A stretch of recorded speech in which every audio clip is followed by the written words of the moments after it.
అందరికీ నమస్కారం. నా పేరు చూకుల దుర్గాప్రసాద్ శాస్త్రి, బాపట్ల జిల్లా, బాపట్ల. మొన్న అసెంబ్లీ సమావేశాల్లో వైఎస్ఆర్ కాంగ్రెస్ పార్టీ ప్రభుత్వానికి సంబంధించి మాజీ ఎమ్మెల్యే అయినటువంటి బొత్స సత్యనారాయణ గారు పాపం హెరిటేజ్ సంస్థ మీద ఒక విషప్రయోగమైన మాటలను జనాలకి చెప్పడం జరిగింది. ఈ విషపూరితమైన మాట నేను ఎందుకన్నానంటే, ఇది 1992లో హెరిటేజ్ కంపెనీకి ఐఎస్ఓ సర్టిఫికేట్ గవర్నెన్స్ ఆర్డర్ పొంది సంస్థ బాగున్నదని చెప్పని ఐఎస్ఓ సర్టిఫికేట్ ఇవ్వటం జరిగింది. ఆ సర్టిఫికేట్ ఇచ్చింది అంటే నాణ్యతాపరమైనవన్నీ కూడా పరీక్షలు చేసిన తర్వాత నా సర్టిఫికేట్ ఇష్యూ చేస్తారు. అది మనందరికీ తెలిసిన విషయమే. దానిలో అలా జరుగుతూ హెరిటేజ్ కంపెనీ మీద చక్కగా జరుగుతూ పాల ఉత్పత్తులు కానీ దానికి సంబంధించిన ఉత్పత్తులన్నీ కూడా నాణ్యత ఎటువంటి తగ్గకుండా మెయింటైన్ చేసుకుంటూ వస్తున్నది హెరిటేజ్ కంపెనీ. ఈ వైసీపీ ప్రభుత్వము గతంలో వాళ్ళ ప్రభుత్వ పరిపాలనలో ఉన్నప్పుడు తిరుమల తిరుపతి దేవస్థానం లడ్డు విషయాల్లో పాలు లేకుండా నెయ్యి తయారు చేసిన ఘనత వైఎస్ఆర్ కాంగ్రెస్ ప్రభుత్వం ఉంది అని చెప్పని ప్రజలకి బట్టబయలైపోయింది.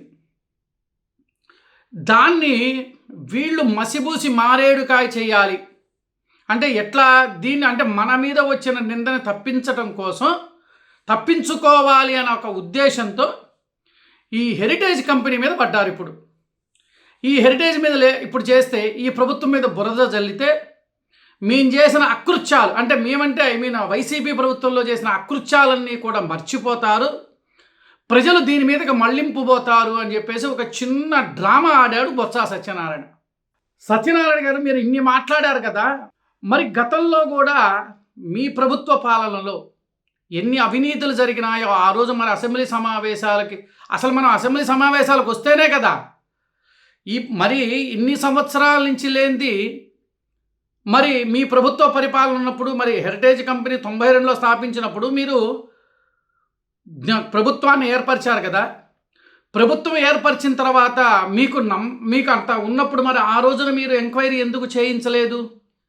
సిబిఐతో కానీ సిబిసిఐడితో కానీ ఎవరితో ఎంక్వైరీ ఎందుకు చేయించలేదు? అంటే అక్కడ ఎటువంటి కూడా లోపాలు లేవు కాబట్టి మీరు కాముగా కూర్చున్నారు. ఎప్పుడైతే పాలు లేకుండా నెయ్యి తయారు చేసి ప్రసాదాల్లో కలిపారో అప్పుడు మీ యొక్క భాగవతం అంతా బయటపడింది. ఇప్పుడు దాన్ని చెరపటం కోసము ఈ హెరిటేజ్ మీద మీరు నింద వేసి ప్రజల్ని తప్పుదోవ పట్టించడం జరిగింది. నిజంగా అసెంబ్లీకి వచ్చి ప్రజల సమస్యల గురించి మాట్లాడరు. 11 మంది ఎమ్మెల్యేలు అని చెప్పి ఆ రోజు 151 మంది ఎమ్మెల్యేలుగా మీరు గెలిచినప్పుడు ఎంత విర్రవీగారో మరి ఈ రోజు వచ్చి మీరు ప్రజల పక్షాన ఎందుకు పాల్గొనటం లేదు? ఎందుకు మీరు పాల్గొని మీరు మాట్లాడలేకపోతున్నారు? ప్రజల సమస్యల గురించి కాకుండా ఈ రోజున వస్తున్న వార్తలను తప్పుదో పట్టించడం చేస్తున్నారంటే మీకు మీరే సాటి, మీకు ఎవరూ లేరు పోటీ అన్నట్లుగా చేస్తున్నారు. నిజంగా చెప్పుకుంటే సిగ్గుచేటుగా ఉంది.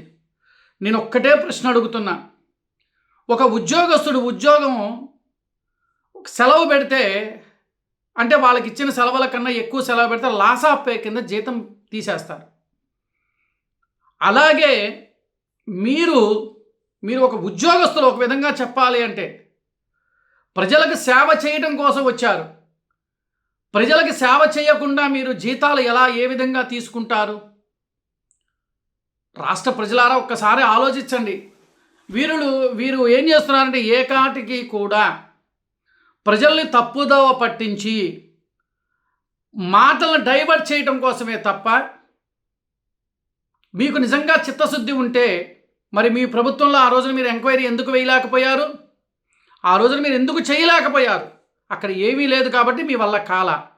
ఈ రోజున మీరు చేసిన అకృత్యమైన పని, పాలు లేకుండా నెయ్యి తయారు చేసి ప్రసాదంలో కల్తీ కెమికల్స్తో కలిపిన ప్రసాదాన్ని పంపించిన ఘనత మీకుంది కాబట్టే మీ ఉనికిని తప్పించుకోవడం చేస్తున్న దుష్ప్రచారమైన మాట.